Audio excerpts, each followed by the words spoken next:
pom, pom, pom, pom, pom, pom. Hola, ¿qué tal amigos y amigas? Estamos en un encuentro más en nuestro programa de Palabras para Vivir. Y hoy vamos a hablar de un punto muy importante que es la creación en cada uno de nosotros. Cómo influye en nosotros ese proceso de creación, que tiene que ver también con el aburrimiento, con el transformarse uno cada vez, con el abrirse a otras posibilidades y el abrirse a otro mundo, a otras palabras por decir. Y hoy tenemos en nuestro programa la presencia de Carmen Salamanca, que es gerente de la editorial Grupo Cero y que coordina talleres de poesía y nos va a hablar de esa diferencia entre poder abrirnos un mundo nuevo y quedarnos como estamos. Así que quédense con nosotros también. Vamos a hablar en Amor y Familia acerca de los celos. ¿Saben que los celos son deseos? Pues quédense en el programa de hoy que vamos a descubrir muchísimas cosas muy importantes para cada uno de nosotros. Pom, pom, pom, pom, pom, pom, pom.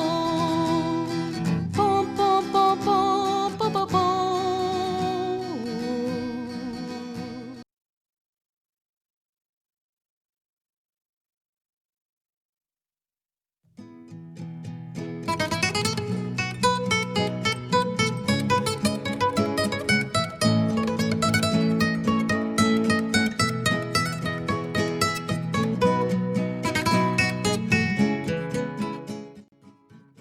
Ser siempre los mismos perturba cualquier legislación.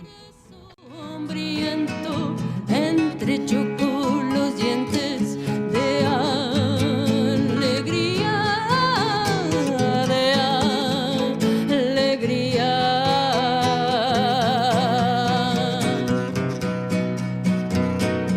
Devoro el universo hambriento, entrechocó los dientes de alegría,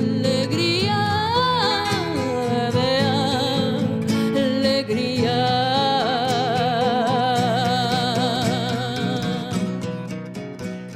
Pom, pom, pom, pom, pom, pom, pom, pom.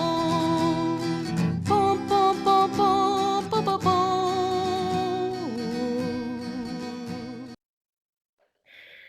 Hola, ¿qué tal? Buenas amigos y amigas. Estamos en nuestra sección de psicoanálisis de salud para todos y hoy vamos a hablar de un tema muy importante para cada uno de nosotros y de vosotros, porque vamos a hablar de la importancia de la creación, de la poesía, el psicoanálisis en la vida cotidiana de las personas y por qué es tan importante la función poética. Y para ello tenemos un placer, un honor para mí traeros a Carmen Salamanca, que es la editora, ¿no? Gerente, perdón, de la editorial Grupo Cero, de la Escuela de Poesía y Psicoanálisis Grupo Cero. También coordina talleres de poesía. Y bueno, Carmen, cuéntanos un poco cómo es esta labor de enseñar poesía. Hola, ¿qué tal, Laura? Es ¿Qué tal? un gusto estar aquí. Pues la poesía, claro, tiene que ver con la creación, ¿no? Entonces, la creación es algo esencial para el ser humano. Es poder eh, hacer algo que no estaba previamente.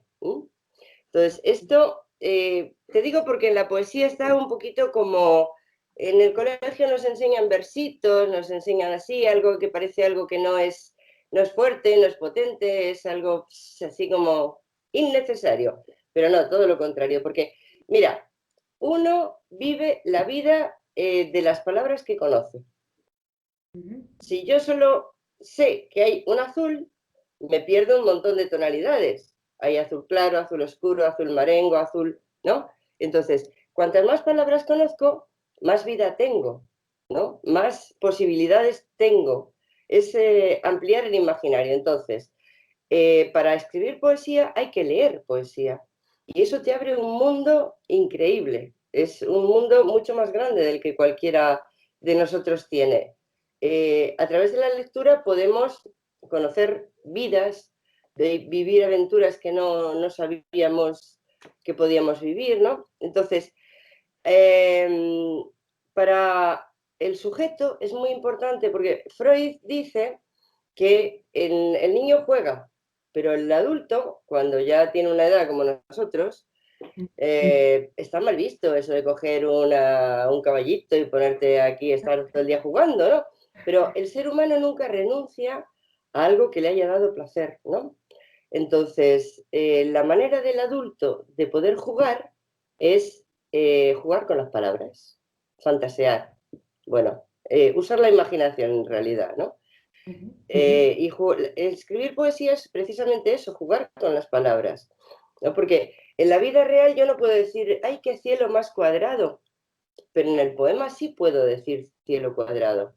Entonces te abre todo un mundo increíble el tema de la poesía. Y es muy práctico para la vida cotidiana, ¿no? Porque también en el colegio la educación es como muy lineal. El pensamiento que nos enseñan a practicar es muy lineal, ¿no? Las cosas son buenas o malas, blancas o negras, ¿no? Claro, además que no fomentan ese lado de la creación, claro, que creación realmente es producir otro mundo nuevo y también Cosas, lo relacionamos con la poesía y el psicoanálisis también, ¿no? Porque Miguel Óscar Menaza, que es el director de la Escuela Grupo Cero, él aúna poesía y psicoanálisis, ¿no? Para mostrarnos de alguna manera cómo él la escucha y cómo también contribuye a nuestro proceso, como habéis dicho, de la creación, pero para la salud también, ¿no? claro, para la salud también, sí. Ahora iba a ir a eso de la salud, que ya veo que incides en el asunto porque es importante. El programa es así. Entonces, si a ti te enseñan que solo hay un camino desde chiquititos, ¿no? Porque para los estados es mucho más cómodo tener personas, crear personas que no piensen, que no se cuestionen, que no se pregunten, que no se rebelen, que no presenten alternativas, ¿no? Ese es el pensamiento que nos enseñan. Entonces, si tú te metes ahí en esa, pues eres un borreguito perfectamente socializado. ¿Sí? Lo que pasa es que tienes como una carencia que luego te puede causar problemas a nivel de salud, ¿no? Es como si te cortaran las alas, Ah, porque cercenarte la imaginación luego te da problemas. Si solo hay bien o mal, si solo hay blanco o negro, no tienes salidas en la vida. Te vas a tener un montón de problemas a la hora de enfrentar la realidad, que es múltiple, ¿no? A la hora de conversar con otro ser humano, que siempre es imprevisible. Entonces, la creación es esencial, el tener incorporado ese mecanismo es esencial para la salud del ser humano. interesante, has hablado de mecanismo, ¿eh? ¿Eh? Que qué interesante que has hablado de mecanismo, porque a veces se piensa en los poetas como que es algo que han nacido así, que pertenece como a un genio. Claro, venimos aquí a decir que no, por favor, que forma parte.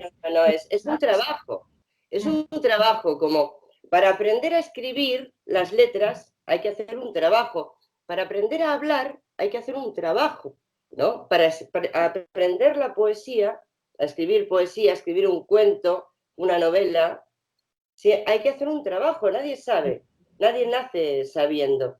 Entonces, claro, son mecanismos que, como todo trabajo, como cualquier cosa que se aprende, cuanto más se practica, mejor sale. No hay otra, no hay ninguna genialidad, solo hay trabajo e insistir en el acto. Es insistiendo y no pensando mucho, porque ya te digo, el pensamiento al que estamos acostumbrados siempre es muy lineal, es muy conveniente para el Estado. ¡Ay, qué tontería lo que he escrito! Al cajón. Eso es lo que le conviene a los sistemas del Estado, ¿no? A los sistemas ideológicos, tenerte sometido. Entonces, la poesía te amplía tu imaginario y eso siempre es salud, es saludable. Claro, lo que pasa es que también hay una corriente, ¿no? Que habla de ciertos versos que le llaman poesía, entre comillas, ¿no? Y también me parece interesante que podamos diferenciar lo que es una poesía universal de lo que es más propiamente algo que no tiene tanto que ver con la creación, ¿no? Sino que son palabras que se combinan de manera que no producen esa realidad, Mira, ¿no? Menasa dice que poesía no son versitos. Ujú. Por otro lado, hay un aforismo muy gráfico de Goethe que dice: si yo pinto a mi perro exactamente como es, naturalmente tendré dos perros, pero no tendré una obra de arte. Entonces, la creación siempre tiene que diferir un poquito de la realidad, siempre tiene que tener esa nota discordante con lo que veo, ¿no? Porque es que si no, no es creación. Y claro, digamos, socialmente está tan coartada la creación porque es que como tengo que poner algo de mí, ¿no? Tanto el escultor, el pintor, el poeta, el escritor, tiene que dejarse algo ahí, ¿no? Tiene que poner algo suyo. No es dejarse, en realidad, sería llevarse, pero bueno, es esa marca, ¿no? De cada uno. Entonces, por eso es tan complicado, porque tenemos una especie de pudor, está mal visto que el ser humano muestre su visión de las cosas, ¿no? Es un poquito socialmente, ya te digo, es todo muy... Bueno, y también porque, claro, la poesía es una manera fuerte de estar en la realidad, ¿no? Que te ayuda a despertarte y tú de eso sabes mucho, ¿verdad, Carmen? Que tú coordinas talleres de poesía. Sí, la verdad llevo muchos años, porque muchísimos años. A mí lo que me Has dijeron, escrito ya varios libros de poesía. 8, 8. Muy bien. sí, cuando yo entré en la escuela, Grupo Cero, me anoté a un taller con Menasa, publiqué mi primer libro y entonces Menasa me llegó y me dijo, bueno, la poesía ya te ha dado a ti, ahora tú tienes que devolverle a la poesía, tienes Muy que enseñar a otros, que realmente no se puede enseñar, solo se puede transmitir el deseo de que el otro lo haga, porque es el otro el que hace, tiene que hacer el trabajo, tiene que leer y tiene que escribir todas las semanas. Claro. Leer y escribir, leer y escribir, leer y escribir. Y así, al cabo de un tiempo, se da cuenta de que se ha modificado, ¿no? Los primeros versos que todos escribimos son mi mamá me ama, yo amo a mi mamá, por decir, ¿no? Un ejemplo así un poquito cómico. Pero luego ya te vas dando cuenta de que vas ampliando. Entonces, la poesía lo que tiene de especial es que conecta con el imaginario universal. Eso quiere decir que el poeta que escribe está hablando de cosas que le pasan a todo ser humano en todas las épocas de todos los países del mundo mundial. ¿Sabes? Más allá de la Tierra no sabemos lo que le pasa a los extraterrestres, ¿no? Pero hay cuestiones vitales, porque la poesía habla de las cuestiones vitales, de la problemática vital de cada ser humano. Aparte que es la verdadera historia de los pueblos, ¿no? Menasa también dice que si quieres leer, saber de historia, tienes que irte a la poesía, porque está dicho de una manera que los poderosos no pueden censurar, pero es la historia. Es lo que pasa. Y claro, y aparte, en la vida cotidiana, ¿cómo podemos incluir esa función poética? Porque estamos hablando de esa capacidad de crear, ¿no? Que también te ayuda a producir otras palabras, te amplía el imaginario. Mm. Y claro, Mira, en ese sentido, ¿cómo? Porque hay diferentes formas de pensar, ¿no? En la creación, ¿no? Como hemos dicho, de las musas, de los genios, pero ¿cómo la poesía nos puede ayudar a despertar, ¿no? En ese sentido. Y cómo eh, el psicoanálisis con esa escucha, ¿no? Que es tan importante para es nosotros. sencillo, es muy sencillo, anotándose a un taller de escritura de Grupo Cero. Esa es la manera más, digamos, más eficaz de hacerlo, ¿no? Porque te anotas a un taller, te obligan a leer y a escribir. Entonces, ahí tu imaginario se va ampliando, ¿no? Pero lo que pasa es que es súper esencial para la vida diaria ver distintas posibilidades para solucionar los problemas, las cuestiones. No siempre que me viene el otro y me insulta, yo le respondo con un insulto. No, a lo mejor me está pidiendo ayuda o me está... Entonces, es otra manera de ver la realidad, ¿no? La creación, porque es que te vuelvo a lo de antes, el pensamiento único. Así nos enseñan y así no vamos a ningún lado, ¿no? Soy infeliz porque no tengo dinero. A lo mejor eres infeliz porque no conoces la palabra feliz o porque la palabra feliz es equivalente a dinero. Pero claro, Claro. Claro, te transforma el sentido, te ayuda a combinar una palabra con otra y abrirte a otras frases, a otra posición, a no ser ese aburrido de siempre, no querer que las cosas sean de la misma manera. claro.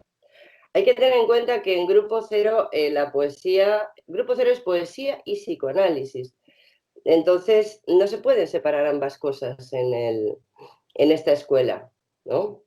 Tienen la misma manera de, digamos, llevar al sujeto a una realidad más amplia, tanto la poesía como el psicoanálisis. Entonces, no es eso de la poesía, versitos y rima. No, es una cuestión vital, vital, totalmente vital. Claro, incluso en los aforismos que también traemos en este programa, hay uno que si es posible el poema, es posible la vida, ¿no? Ujú, Que claro, también te muestra esa realidad, ¿no? Que la claro, se amplía, ¿no? Y te ofrece esa diferencia que hay con los animales, que es la escritura y ese sí, poder a través de las palabras, el lenguaje, pues ampliar ese mundo y transformar la realidad. Claro, sin la función poética es imposible transformar la realidad, ¿no? Porque también dice que Einstein tuvo que escribir una fórmula, pero era porque tenía ese imaginario antes de escribir la fórmula, ¿no? Y la claro. poesía te ofrece esa cuestión, ¿no? Pero Einstein, hablando de Einstein, tiene un aforismo que dice, eh, la, la imaginación, digamos, es más grande que el conocimiento, más importante, porque el conocimiento es limitado, pero la imaginación circunda el mundo, ¿no? Entonces, imaginación como capacidad para pensar otras soluciones, otras estructuras, otras combinaciones de palabras, ¿no? Muy bien, estupendo, Carmen. Pues ha sido un placer que estés con nosotros y bueno, cuéntanos, porque tú estás haciendo también talleres online, ¿no? Claro, es que ahora con este asunto de la pandemia, pues es la solución ideal, que es exactamente lo mismo, porque le ves la cara con las nuevas tecnologías, le ves personas, ellos te ven a ti, se puede hablar en tiempo real y así no hay excusa. Mire usted que es que no puedo ir, que me ha estropeado el coche, no sé qué, nada.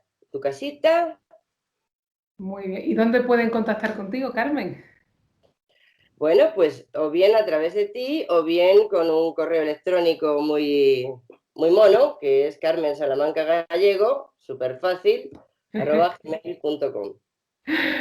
Muy bien, Carmen. Espero que hayamos transmitido aquí el deseo de seguir militando por la poesía, por la palabra, para poder vivir mejor en el futuro, ¿no? Porque estamos en el programa Palabras para Vivir y sin poesía es imposible. Totalmente, totalmente, Así sí. que muchas gracias por acercarte a nosotros. Esperamos que vengas también en alguna que otra ocasión. Te invito, te vuelvo a invitar. Así Cuando que se pueda, encantada, claro. muy bien. Muchas gracias, Carmen. A ti, Laura, muchas gracias. Pom, pom, pom, pom, pom, pom, pom, pom, pom, pom, pom, pom, pom, pom. Hola, ¿qué tal amigos y amigas? Estamos en nuestra sección de amor y familia y hoy toca un tema muy importante y que es un motivo muy frecuente de consultas en las terapias de pareja. Vemos el asunto de los celos. Los celos son un sentimiento, digamos que normal.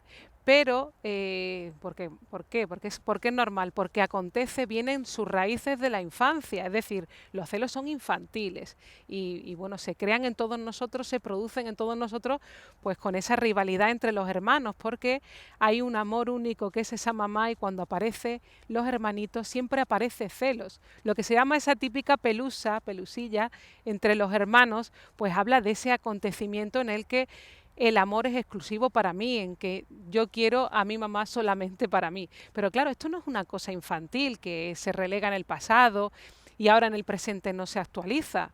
Más bien al contrario, hay una actualización, vemos en muchas ocasiones, en esos problemas en la relación de pareja que remite a esas situaciones infantiles.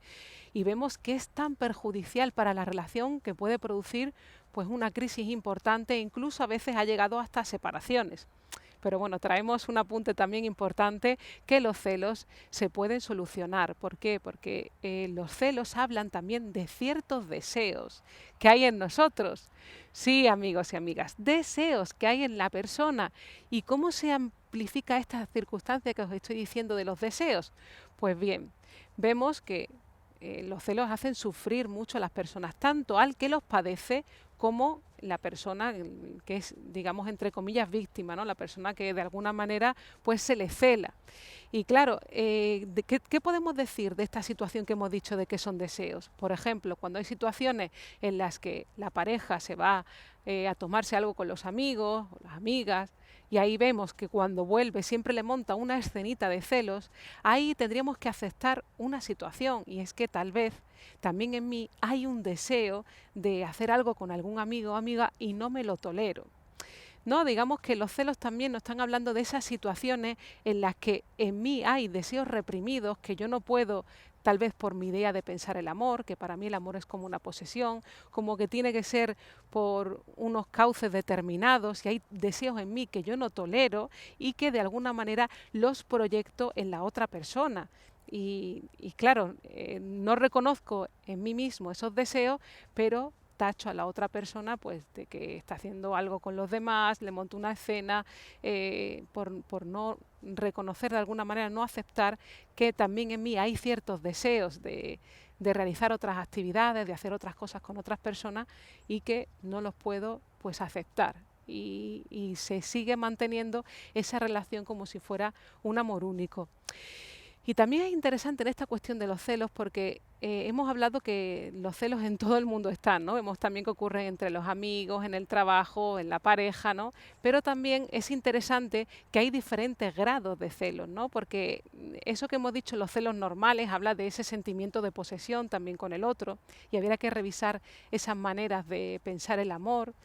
También es un sentimiento que a uno le asalta, que no puede evitar, por eso, porque se padecen en lugar de aceptar esa cuestión que hemos dicho del deseo. Pero hay un grado que es un paso más en ese, a veces ese delirio, ¿no? Porque puede ocurrir que haya una obsesión determinada y haya una escenificación de celos como mucho más, digamos, tildado más a lo delirante, claro. Y ahí estamos hablando de deseos reprimidos en nosotros que no podemos aceptar y que de alguna manera se están amplificando en la pareja. Entonces es como una fórmula, como la fórmula siguiente, ¿no? No soy yo quien tiene deseos de ser infiel y realmente es mi pareja. Y también tiene que ver con esos deseos que de alguna manera acontece también en todas las relaciones, tanto en hombres como en mujeres, en personas del mismo sexo, ¿no? Y son esos sentimientos reprimidos o esos deseos reprimidos hacia personas del mismo sexo. Entonces a veces vemos que hay fijación en determinados hombres o mujeres, cuando en realidad estoy hablando de un deseo que se ha despertado en mí, que no puedo reconocer, que está en calidad de prohibido en mi persona y que me hace bueno, que proyecte en mi pareja pues ese deseo reprimido y la fórmula es tal que así. Yo no soy quien desea a esa persona, pero es mi pareja la que lo desea. Entonces es como una especie de delirio, ¿no? En el que uno tiene una fijación por esa persona cuando en realidad soy yo quien desea a esa persona. Hemos hablado de esos celos proyectados y de esos celos delirantes, ¿no?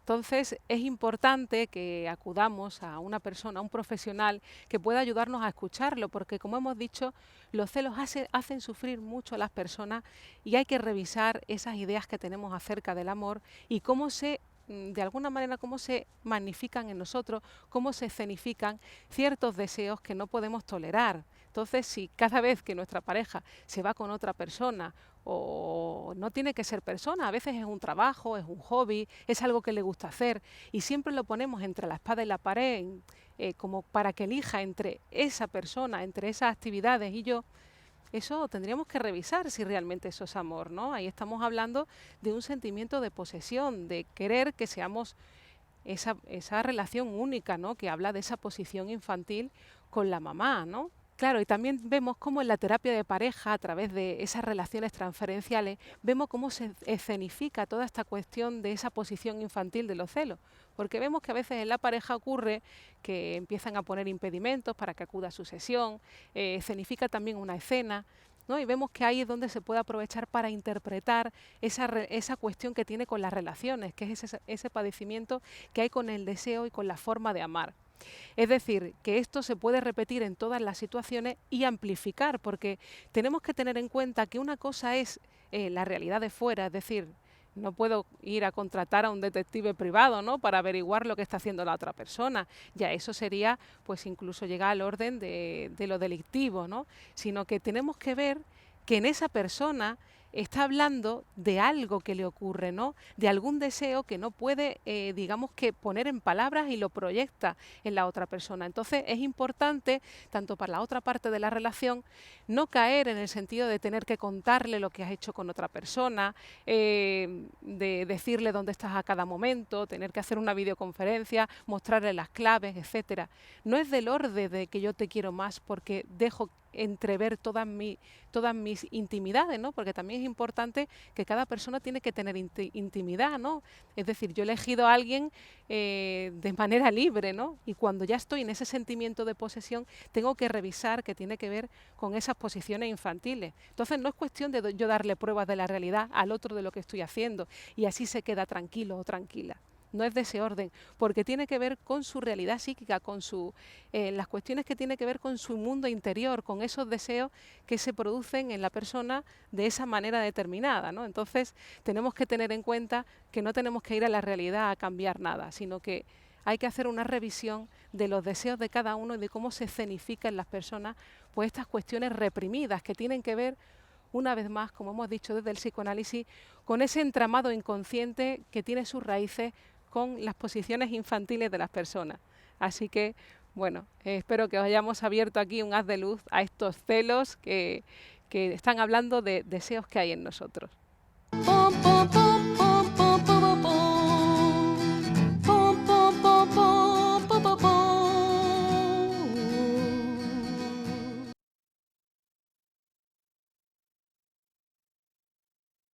Ellas a mí siempre me engañaron.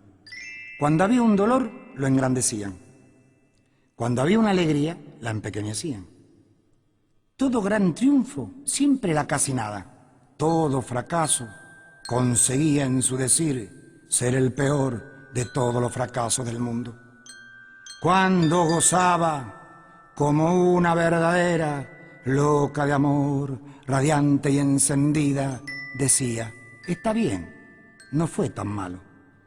Y cuando no gozaba, porque no quería, o porque mientras hacíamos el amor, pensaba en varias cosas del trabajo, o su madre siempre a punto de morir, o algún amante que cuando joven la rechazó y la quiso con locura, ella convocaba una rueda de prensa para insultarme en público.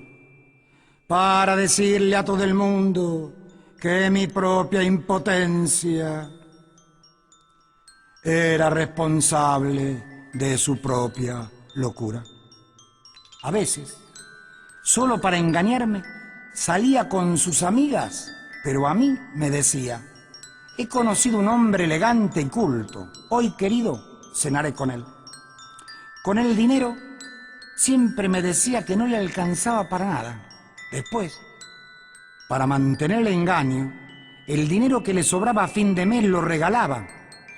Y esas tardes maravillosas que no encontraba a nadie en ningún sitio que aceptara de regalo el dinero sobrante, lo tiraba mientras caminaba tranquilamente.